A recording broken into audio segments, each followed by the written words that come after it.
Ich baue heute aber unsere ISS Pro ein.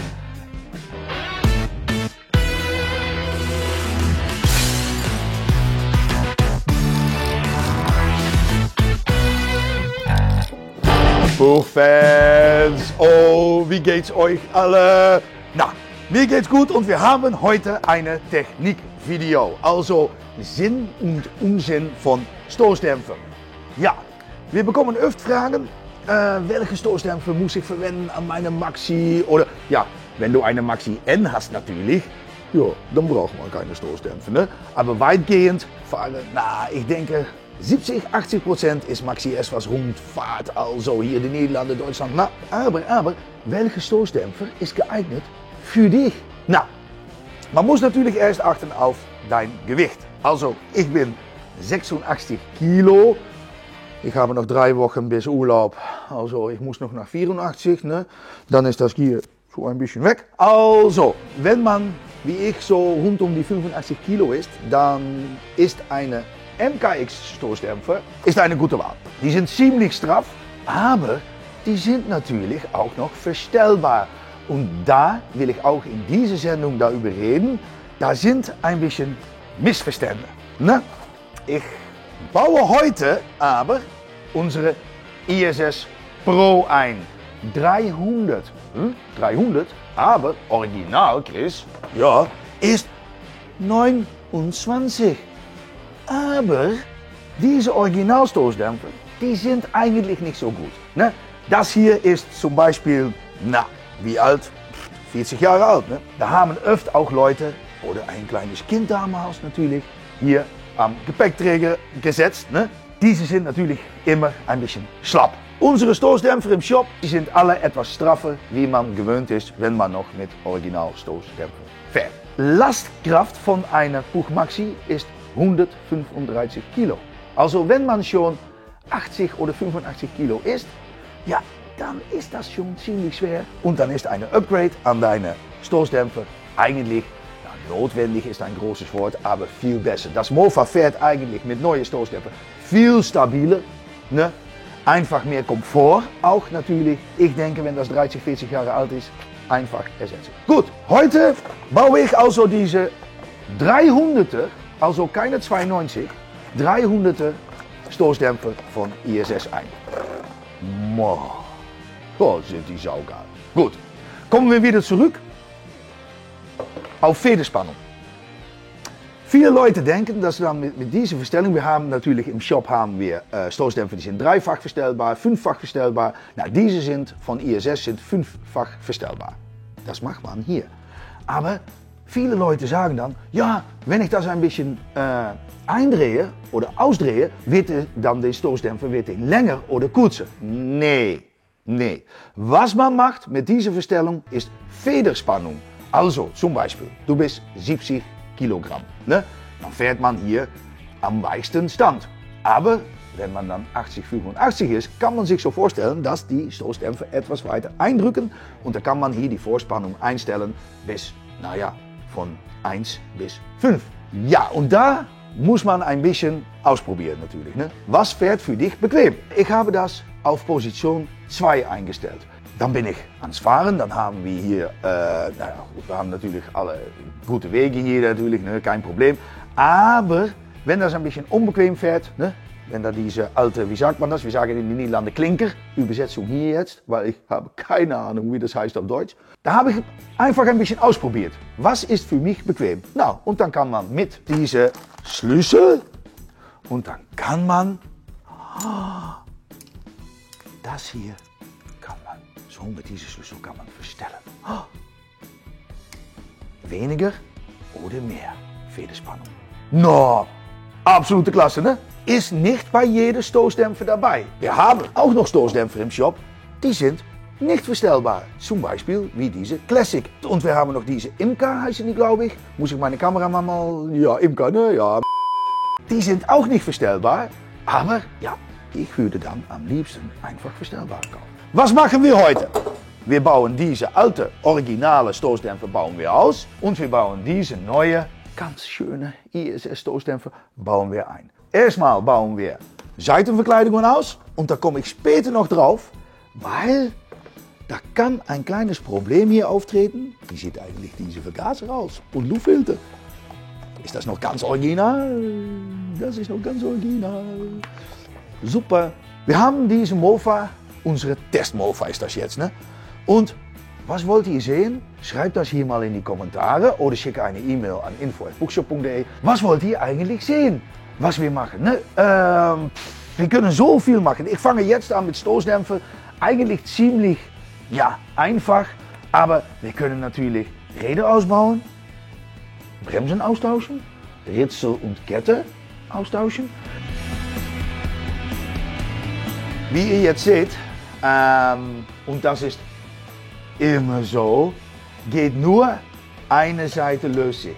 Ja, also dann müssen wir später, normalerweise wäre das ziemlich einfach, wenn wir diese Mutter und diese Mutter einzeln abdrehen können. Aber das ist nimmer der Fall. Also was müssen wir machen? Ich mache eine Seite, hopp, mache ich so und dann mache ich erst einen Stoßdämpfer, versuchen wir an einer Seite mal wieder festzuschrauben. Das ist eigentlich ganz wichtig, Jungs, dass diese hier bleibt. Weil wenn man fährt natürlich, da kommt sehr viel Kraft eigentlich drauf. Ne? Und dieses Gummi hier, wenn da keine Unterstützung ist hier am Rahmen, dann kann das sich nach innen ausdrücken. Ja, wie sagt man das eigentlich? Man sieht hier auch schon ein bisschen Beschädigung.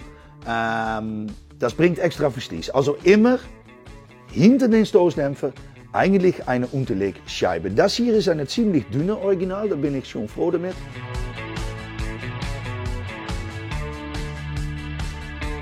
Und da muss die ganze Achse raus, Jungs. Da habe ich keinen Bock drauf eigentlich, aber ja, rausziehen. Auch diese Unterlegscheibe. Und dann das machen wir aus dem Weg nach oben. So. Dann sind wir eigentlich schon fertig für Einbau von neuen Stoßdämpfer. Unsere ISS Stoßdämpfer. Da sind zwei Buchsen dabei. 12 mm und 10 mm. Und was brauchen wir? 8. Gut. Haben wir hier Adapterbuchsen. Die haben wir im Shop. Das sind diese. Und die gehen hier rein.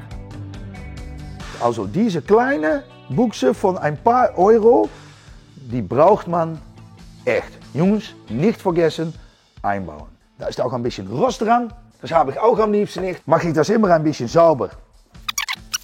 So. Gut festmachen. Und dann hoffentlich. Nope. Wie immer, Jungs. Nope. Was hatte ich gesagt? Ziemlich einfach, nicht viel Rost. Ne? Nope.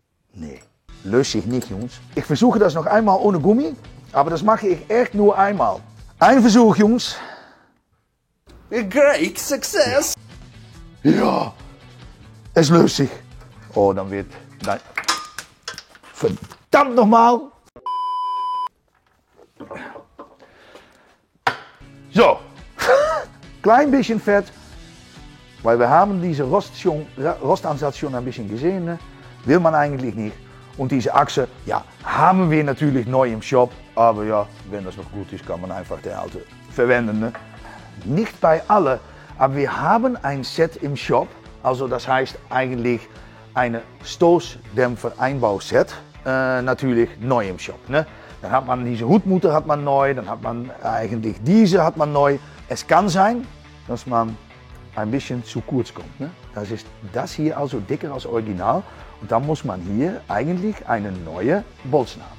Auch mit diese ISS Stoßdämpfer ist also die Breite von Unter- und Obenseite ist etwas breiter als Original.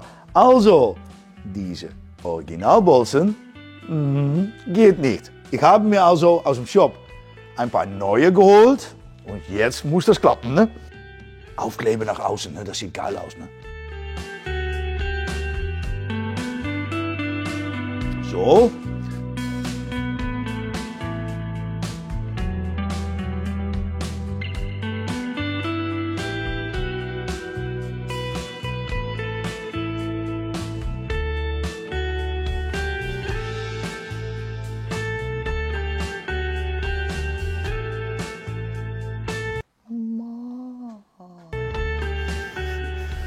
So, na, das war also ziemlich einfach, oder? Ja, jetzt, du hast gesehen, ich habe hier ein bisschen Fett dran gemacht, weil dann ist es einfacher, das wieder zu löschen natürlich. Alles ist eigentlich wieder wie original jetzt, nur eine sehr gute und verbesserte Stoßdämpferset. Stoßdämpfer muss man immer ziemlich fest anziehen. Man will eigentlich kein Spiel da haben, weil Spiel bringt Unstabilität und das macht deine Fahrerfahrung natürlich absolut nicht besser. Ne? Man will ein bisschen Komfort, daher baut man auch neue Stoßdämpfer ein. Also,